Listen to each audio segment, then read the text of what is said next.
Assalamualaikum warahmatullahi wabarakatuh. Waalaikumsalam warahmatullahi wabarakatuh. Segala puji bagi Allah yang telah memberikan rahmat serta karunia kepada kita semua. Pada malam ini, alhamdulillah syukurillah, kita masih diberi kesempatan, diberi nikmat iman, nikmat Islam, nikmat diberi panjang umur, sehingga kita dapat bertemu kembali. Untuk para sahabat semua, marilah kita membacakan salawat salam kepada junjungan kita sebagai Nabi Muhammad SAW beserta keluarganya, semoga terlimpah tercurah kepada beliau dan juga kepada umatnya, khususnya kepada kita semua, mendapatkan cikuran dari Allah SWT.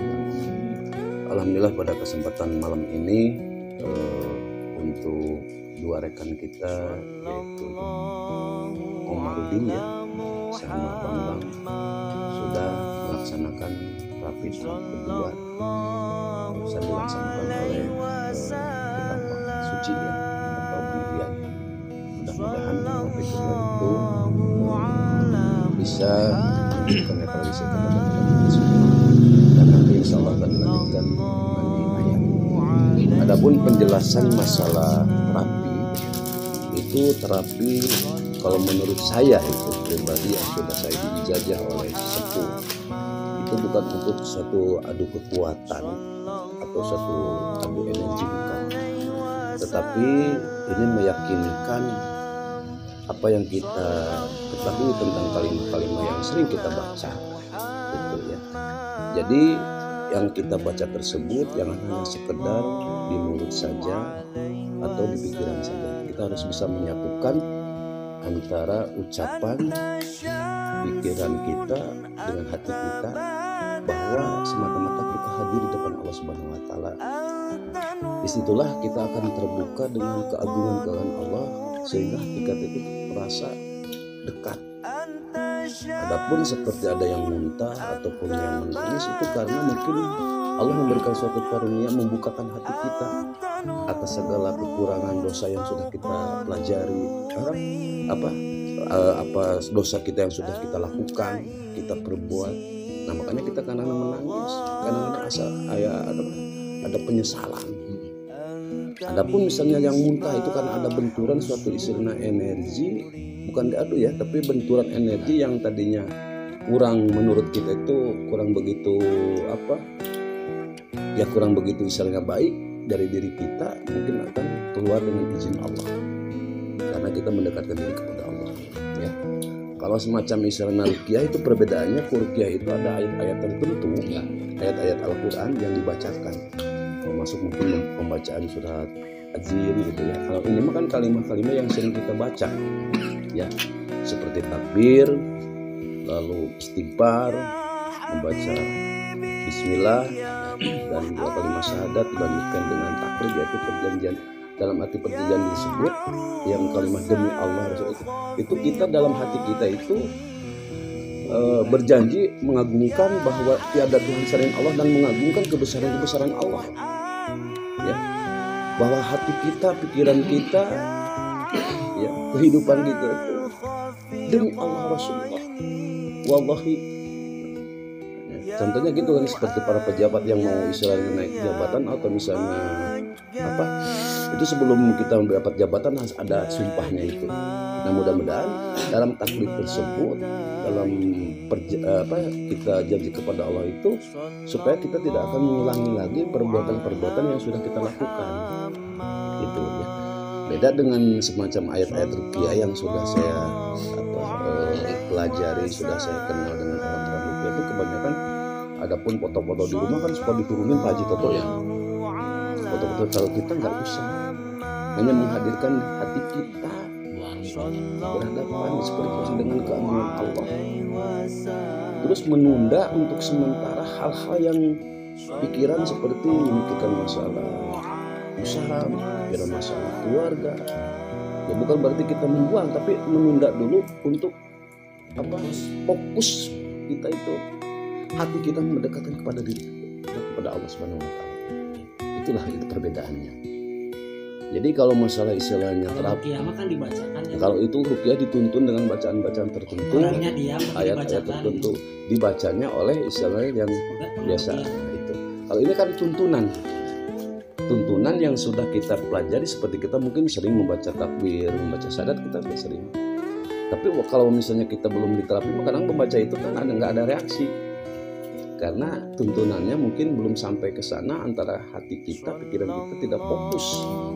Itu cek bahasa tema tekad ucap jeung lampah teh kudu bisa ngahijikeun urang hadir seperti puasa di panggilan Allah, mengagungkan keagungan Allah.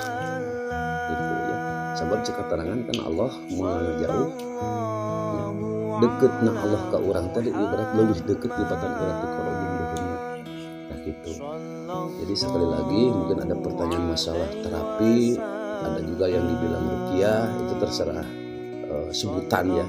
Tapi kalau untuk saya pribadi itu yang namanya terapi itu kalimat yang sudah sering kita baca, cuman kita jadi kita itu membaca kita bareng-bareng, tapi pada dasarnya ya kita harus fokus betul-betul, kita itu semata-mata hadir di depan Allah Subhanahu wa taala, dan Allah itu dekat sekali dengan kita. Itulah mahnya gitu. Ada yang muntah, ada yang nangis, itu bukan karena istilahnya benturan diadu tarung, bukan. Juga bang video terapi ya. Untuk terapi yang kedua tadi mohon maaf saya tidak diliput. Nah ya, untuk kawan-kawan mata rasa di rumah, karena mungkin ya caranya seperti yang sudah, cuman sekarang tinggal nanti mandi kalimah ya, atau dibilang mandi ayat ya, ayatnya ya tidak bisa diutarakan karena itu mungkin pribadi pegangan yang memandikan. Sebetulnya yang namanya di mandian kalau dikit mah untuk di mandian malah di sorangan tebak gitu ta. Tapi perlu diketahui semenjak saya sedikit banyaknya menerapi ya kolbu teman-teman yang jauh yang dekat, itu belum pernah untuk perempuan dimandiin, belum pernah. Pengalaman untuk pemandian, kalau pemandian perempuan gimana Pak? Kalau untuk mandi perempuan itu kebanyakan saya kasih syariat air, udah saya kasih doa munajat kepada Allah ya, doanya sama seperti dimandiin laki-laki. Tapi untuk mandinya perempuan itu caranya ya kita masing-masing di rumahnya saja. Sampai saat ini Abah belum pernah yang namanya memandikan atau memandian perempuan, belum pernah. Apalagi itu menurut keterangan Pak Muhrim. Yang lebih baik mah di mandian itu kalau untuk perempuan ya sama suaminya kalau udah punya suami. Kalau masih sama keluarganya ya sama ibunya. Kalau perempuan itu ya doanya mungkin dikasih air supaya insya Allah itu berkah ya. Untuk perempuan juga kalau mau diterapi boleh Bang sini. Kalau untuk perempuan juga silahkan untuk diterapi di sini. Ini perlu diingat ya, terapi bukan berarti terapi pijat, bukan. Ini kolbu ya, kolbu diterapi, kita baca bareng-bareng. Caranya mungkin saudara-saudara atau teman-teman di rumah yang saya sudah sering tayangkan itu caranya gitu tuntunan. Saya hanya menjembatani. Nah, intinya keyakinan, keikhlasan kita yang kita katakan kepada Allah Subhanahu wa taala. Allah yang segalanya. Tapi jangan saya titip yang sudah diterapi itu jangan jangan kosong lagi hati dan pikiran kita. Dalam arti kosong tersebut kita jauh lagi kepada Allah. Ya, harus makin mendekatkan diri kepada Allah ya, perbanyak kita sholat. Apalagi yang 5 waktu itu udah wajib ya. Berbanyak sholat sunnah, zikir, sholawat, itu insya Allah.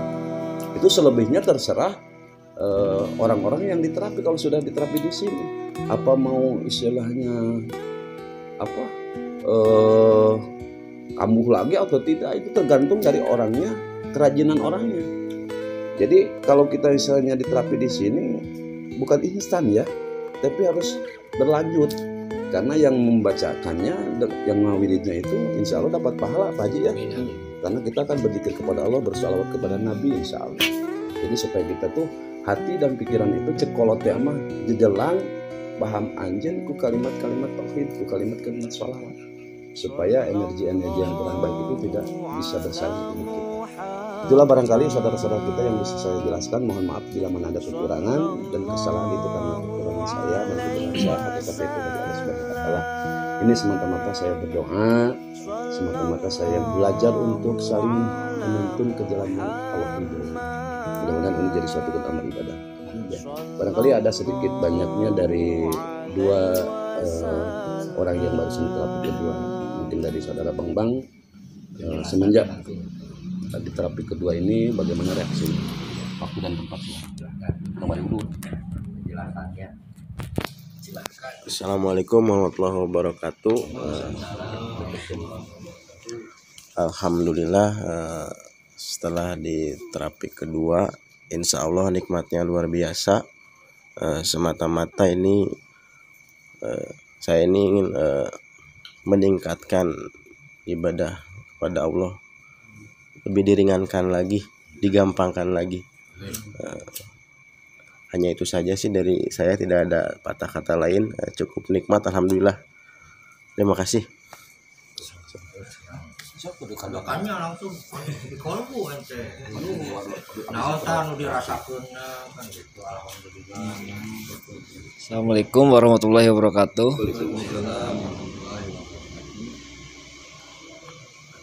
Alhamdulillah dengan terapi kedua, mudah-mudahan kedepannya semakin giat getol ibadah, semakin mendekat lagi kepada ibadah kepada Allah Subhanahu wa taala. Mungkin supaya lebih baik lagi ke depannya. Cukup segitu aja. Assalamualaikum warahmatullahi wabarakatuh.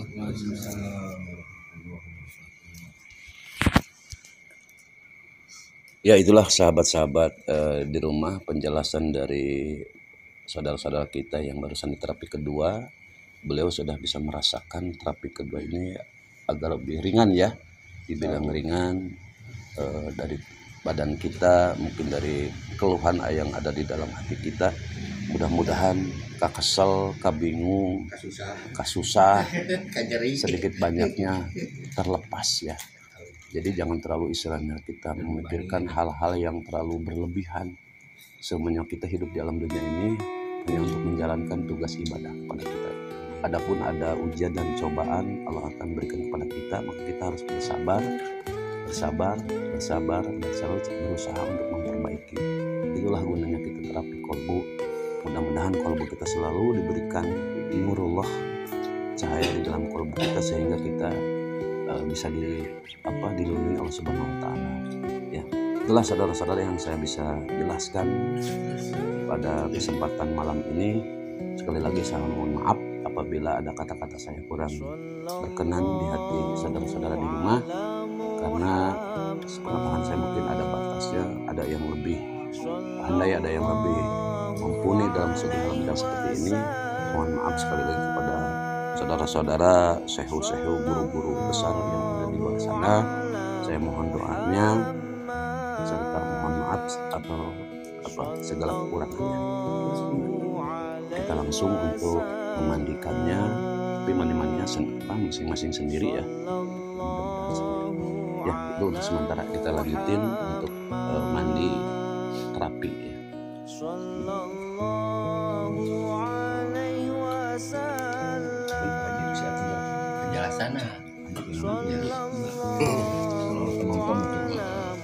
Assalamualaikum warahmatullahi wabarakatuh. Kebetulan saya ada di tim Trisa Istiqomah Matarasa di Padepokan Trisa Bah Apip. Pesan dari saya ini yang terutama setelah diterapi ayat, jaga, karena nafsu itu ada 9. 1, nafsu sawiyah. Apa arti nafsu sawiyah? Nafsu sawiyah itu adalah nafsu keinginan. Di dalamnya itu keinginan ingin kaya, ingin bahagia, termasuk wal nagro bisyahwat itu. Kedua, nafsu amaroh. Nafsu amaroh itu adalah yang datang dari bawah ke dada, sehingga menimbulkan rasa marah, itu nafsu amarah. Yang ketiganya nafsu lawamah. Nafsu lawamah itu adalah nafsu iri dengki, syirik bidik, jahil kaniaya, itu termasuk di dalamnya sama kayak sawiyah wal nagro bisyahwat itu ada. Nah, dalam ketiga nafsu ini yang sudah diterapi ayat, jaga. Harus bisa memasuki nafsu yang terbaik, yaitu nafsu mul'imah. Nafsu mul'imah, mutmainah, rodiyah, mardiyah, waqiah, dan kamilah itu nafsu-nafsu yang paling baik. Mul'imah itu nafsu ketika kita diberikan rezeki yang banyak, kita selalu bersedekah, itu nafsu mul'imah. Nafsu mutmainah yaitu nafsu selalu berserah diri ke Allah, selalu pasrah kepada Allah dalam keadaan apapun. Kita mau kaya mau miskin, selalu berserah diri kepada Allah. Rodiyah mardiyah itu nafsu hakul yakin. Rodiyah dan mardiyah itu nafsu hakul yakin, nafsu sama kayak mul'imah. Ketika orang tersebut diberikan kekayaan, harta berlimpah, selalu bersifat dermawan, sedekah, infak. Cuman mardiyahnya itu benar-benar hakul yakin. Yang kedelapan yaitu nafsu waqiah. Nafsu waqiah itu adalah nafsu hakul yakin, selalu yakin kepada Allah dalam keadaan apapun. Dan yang terakhir nafsu yang sempurna adalah nafsu kamilah. Itu yang mudah-mudahan tim Mata Rasa semua juga kepada kawan-kawan kita Mata Rasa di luar, kita harus memperbanyak zikrullah kepada Allah. Nawaitu an zikrullah taqarruban ilallah wa taubatan ilallah li khalil ijajah wal karomah lillahi taala. Jadi niat zikir kepada Allah, eling kepada Allah, taqarruban ta'ruf kepada Allah, sabar kepada Allah, wa taubatan ilallah, mohon ampunan kepada Allah, baru li khalil ijajah, Allah akan memberikan ijazah wal karomah, dan diberikan karomah dengan lillahi ta'ala. Kembali lagi setelah itu kita mengucapkan hamdalah, alhamdulillahil amin. Ketika kita awal harus bismillah dan diakhiri dengan hamdalah. Itu ya, begitu pesan dari saya, mudah-mudahan bermanfaat. Sedikitnya dari saya, wabillahi taufiq wa hidayah. Wassalamualaikum warahmatullahi wabarakatuh.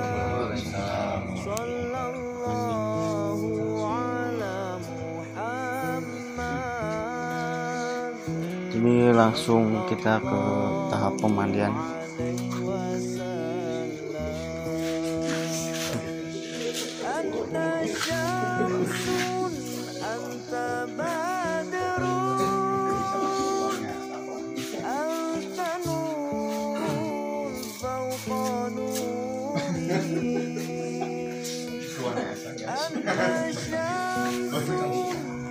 Yuk, pemandian.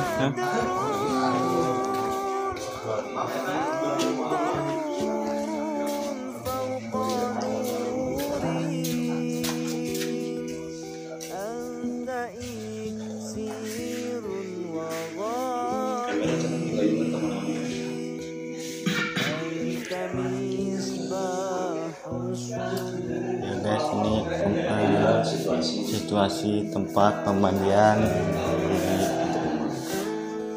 Padepokan Krisa. Kalau cewek mah nanti di rumah sih kan, Bang? Kalau enggak, perempuan enggak seperti ini, kita masing-masing di rumah ya. Karena takut ada hal-hal yang Iya. menyebabkan baiknya. Ini tapi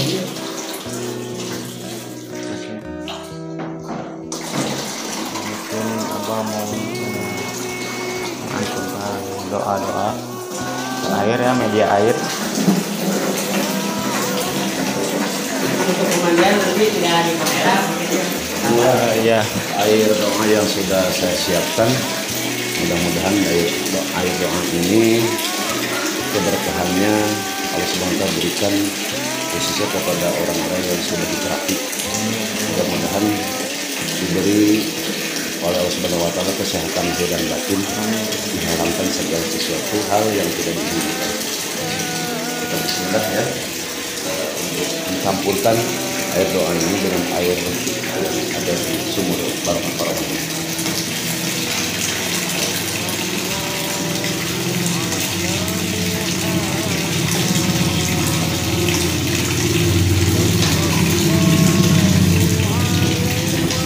Untuk sementara bisa kameramen dan pembawa acara di samping dulu, sehubungan nanti orang yang merumuskan itu akan tutup aja Pak air masuk kan Ya,